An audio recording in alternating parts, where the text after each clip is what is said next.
हज़रत अली अलैहिस्सलाम की शहादत की कहानी। इन्ना लिल्लाहि व इन्ना इलैहि राजिऊन। आज हम एक ऐसे मौजू पर बात करने जा रहे हैं जो दिलों को गमगीन और आँखों को इश्तिबार कर देता है। ये इस हस्ती की शहादत का जिक्र है जिन्हें बाबुल इल्म, फातिह खैबर और मुश्किल कशा के नाम से जाना जाता है। हम बात कर रहे हैं अमीर अल मोमिनीन सैयद अल हुसैन हज़रत अली इब्न अबी तालिब अलैहिस्सलाम की शहादत की। ये वो अलमनाक वाक़या है जो 21 रमज़ानुल मुबारक सन 40 हिजरी को कूफा की मस्जिद में पेश आया, जब अदालत और शुजात का पैकर अपने रब के हुजूर सजदे में था और ज़हरा आलू तलवार ने उम्मत को यतीम कर दिया। अहद खिलाफत और मुश्किलात का समंदर। हज़रत अली अलैहिस्सलाम की खिलाफत का दूर इस्लाम की तारीख़ का एक कठिन और आजमाइशों से भरा दूर था। आपने खिलाफत संभाली तो उम्मत मुस्लिमा खाना जंगी, फितना व फसाद और दाखिली खलफिशार का शिकार थी। आपने अदल व इंसाफ का परचम बुलंद किया, मगर कुछ गिरोह, ख़ासतौर पर ख़वारिज, जो पहले आपके साथ थे, बाद में आपके मुखालिफ हो गए और आपकी हुकूमत को तस्लीम करने से इनकार कर दिया। उनका नारा था, ला हुक्म इल्ला लिल्लाह, हुक्म सिर्फ अल्लाह का है, और वो हर इस हुकूमत को नाजायज़ समझते थे जो उनके खुद साख्ता उसूलों पर पूरी नहीं उतरती थी। उन्हीं ख़वारिज में से 3 बदबख्त अफराद अब्दुर्रहमान बिन मुलजिम मरादी, बरिक बिन अब्दुल्लाह तमीमी और इमरू बिन बकर तमीमी ने मक्का में जुमा होकर ये नापाक मंसूबा बनाया कि हज़रत अली, हज़रत मुआविया और इमरू बिन वास को कत्ल कर दिया जाए ताकि उम्मत मुस्लिमा को उनके बकौल फसाद से निजात मिले। ये उनकी जहालत और गुमराही की इंतहा थी कि वो राह हिदायत के रोशन चिरागों को बुझाने चले थे। शहादत का अलमनाक लम्हा। अब्दुर्रहमान बिन मुलजिम मरादी कूफा पहुंचा और अपनी नापाक साजिश को अमली जामा पहनाने के लिए मौका की तलाश में रहा।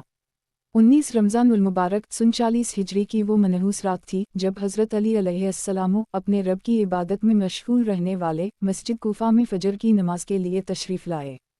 ये वो रात थी जिसके बारे में आप अलैहिस्सलाम ने खुद पहले से खबर दे दी थी कि ये मेरी शहादत की रात हो सकती है।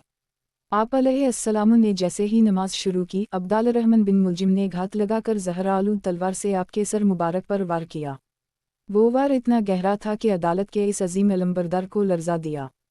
मस्जिद में एक कहराम मच गया और हर तरफ से गमज़दा सदाएं बुलंद होने लगीं।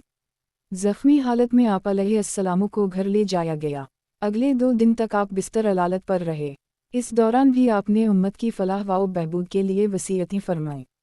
आपने अपने बेटों इमाम हुस्न और इमाम हसीन इल्यामा अस्सलामो और तमाम मुसलमानों को अदल, तक़वा, भाईचारा और इत्तेहाद की तलक़ीन फरमाई।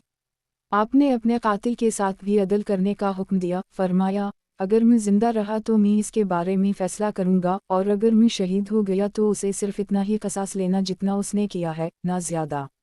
ये थी आपकी अज़मत, आपका अदल और आपकी अखलाक़ी बुलंदी। शहादत के बाद के असरात और सबक। आखिरकार 21 रमज़ानुल मुबारक की फ़जर उम्मत के सर से एक साया उठ गया। अदालत का आफ़ताब ग़ुरूब हो गया और हज़रत अली अलैहिस्सलाम ने जामे शहादत नोश फरमाया। आपको रात की तारीकी में ग़ुस्ल दिया गया और नजफ़ अशरफ में दफन किया गया। आपकी शहादत ने इस्लामी दुनिया को हिलाकर रख दिया।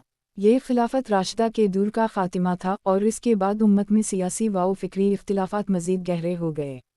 आपकी ज़ात उम्मत के लिए एक मजबूत सुतून थी और इस सुतून के गिरने से बहुत से फितने सर उठाने लगे। आज भी जब हम हज़रत अली अलैहिस्सलाम की शहादत की याद मनाते हैं तो ये सिर्फ़ एक गम का इजहार नहीं होता, बल्कि ये हमें कई अहम सबक देता है। ये हमें अदल व इंसाफ की अहमियत याद दिलाता है जो आपकी ज़िंदगी का ओढ़ना बिछोना था। ये हमें क़ुरबानी और हक़ परस्ती की राह पर चलने की तरग़ीब देता है, चाहे कितनी ही मुश्किलात क्यों ना आएं। ये हमें खुद, इत्तेहाद और भाईचारा की तलक़ीन करता है, जिसके लिए आपने अपनी ज़िंदगी वक्फ़ कर दी। हज़रत अली अलैहिस्सलाम की शहादत हमें ये भी सिखाती है कि बातिल की ताकत चाहे कितनी भी क्यों ना हो, हक़ हमेशा ग़ालिब रहता है। आपकी ज़िंदगी, आपके अक़वाल और आपकी शहादत क़यामत तक के लिए मशअल राह हैं। हम सब पर लाजिम है कि आपके नक्श कदम पर चलें, आपकी सीरत को अपनाएं और अदल व इंसाफ पर मबनी मुआशरे के क़याम के लिए कोशिश करें। आपकी शहादत एक चीख है उस वक्त के लिए जो कहता है कि मैं अली हूँ, मैं हक़ के साथ हूँ और हक़ मेरे साथ है।